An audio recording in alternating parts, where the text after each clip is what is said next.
Hello everyone, তোমরা সবাই কেমন আছো? আশা করছি তোমরা সবাই অনেক ভালো আছো।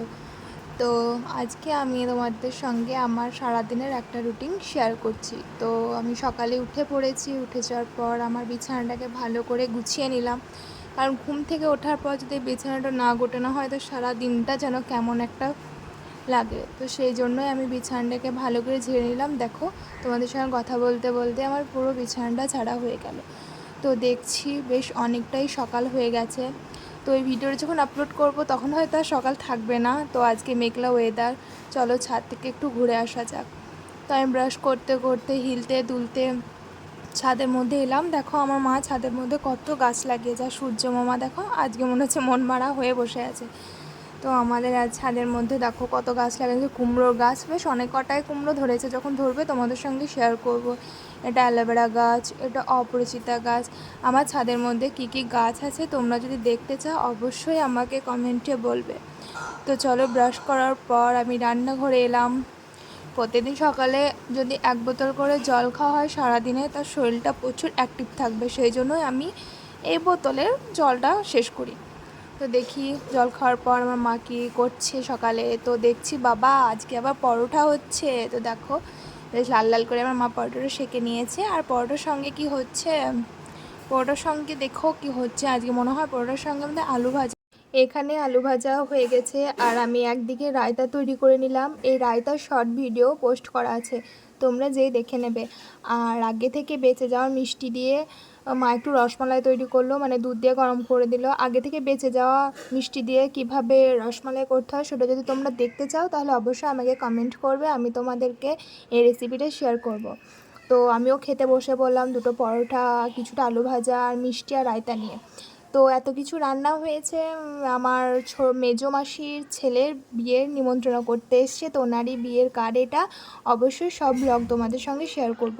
তো এইদিকে আমার টাইম কাটছে না, তাই আমি নেল পলিশ নিয়ে বসে পড়েছি। চাষা চাষা হাতের মধ্যে নেল পলিশ দেবো।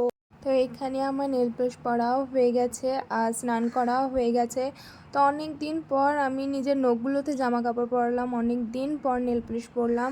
তো নেল পলিশ পরতে পরতে আমার মা দেখছি দুপুরবেলায় খাওয়ার জন্য ডাকছে। তো দুপুরবেলায় মা খাবার রেখেছিল ডাল সেদ্ধ, সয়াবিন আলুর একটা তরকারি, আমড়া সানা আর আছে আলু ভর্তা। তো এই দিয়েই আমি দুপুরের খাবারটা শেষ করছি। গরম যা পড়েছে, তো বেশি কিছু খাবার না খেয়ে এটা দিয়ে আমি দুপুরে খাবারটা শেষ করছি। খাবার শেষ করতেই না করতে দেখছি একটা দাদা এতগুলো মাছ দিয়ে গেল, দেখছো তো কত মাছ।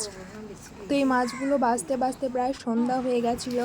তো সন্ধ্যাবেলা তো কিছু খেতে হবে, তো সেই জন্য মা আলু ভাজা দিয়ে মুড়ি দিল আর একটা শসা, এটা দিয়ে সন্ধ্যার খাবারটা শেষ করলাম। আর খাবার খেতে খেতে আমি একটা মুভি দেখছিলাম, যে মুভিটা আমি যতবারই দেখি না কেন ততবারই মনে হয় যে না নতুন। তো মুভিটা হচ্ছে ডিয়ার কমরেড। তো তোমরা কে কে এই মুভিটা দেখেছো অবশ্যই আমাকে কমেন্টে জানাবে। আমার মুভিটা তো সব থেকে বেশি ভালো লাগে। তো মুভিটা শেষ করতে না করতে মা ডাকছে রাত্রের খাবার খাওয়ার জন্য। তো রাত্রে মা করেছিল, দুপুরে যে মাছগুলো এনেছিল সে মাছগুলো ভেজে মা দিয়েছে, আর সকালের আলু ভাজা আর দুপুরে ডাল সেদ্ধ। তো এই ডাল সেদ্ধটা দিয়ে আর এই খাবারটা রাত্রে খেলাম। রাত্রে আমি ভাত সেরকম খাই না, কিন্তু এই মুচমুচে মাছ ভাজাগুলো দেখে কান্নায় লোভ লাগবে বলো। তো সেই জন্য মাকে বললাম যে না, আমি রাত্রে আজকে ভাত খাবো। তা ভাতটা খাওয়া হয়ে গেল। ভাত খাওয়ার পর আমি বাড়ির সমস্ত গেটগুলোকে লাগিয়ে দিলাম। গেট তো লাগাতেই হবে বলো। তো গেটগুলোকে লাগিয়ে দিলাম। গেটগুলো লাগানোর পর আমি সব ঘরের গেটগুলোও লাগালাম, ঘরের লাইটগুলো শুধু অফ করলাম। তো লাইট অফ করার পরে এবার তো আমাদের ঘুমানোর টাইম। তো এইভাবেই সারা দিনটা আমার কাটে। তো আরও যদি তোমরা আমার ভিডিও দেখতে চাও অবশ্যই আমি তোমাদের সঙ্গে শেয়ার করব। আর ভিডিওটা ভালো লাগলে চ্যানেলটা অবশ্যই সাবস্ক্রাইব করবে, লাইক করবে, কমেন্ট করবে আর শেয়ার করবে। তো এখনকার জন্য গুড নাইট, বাই বাই।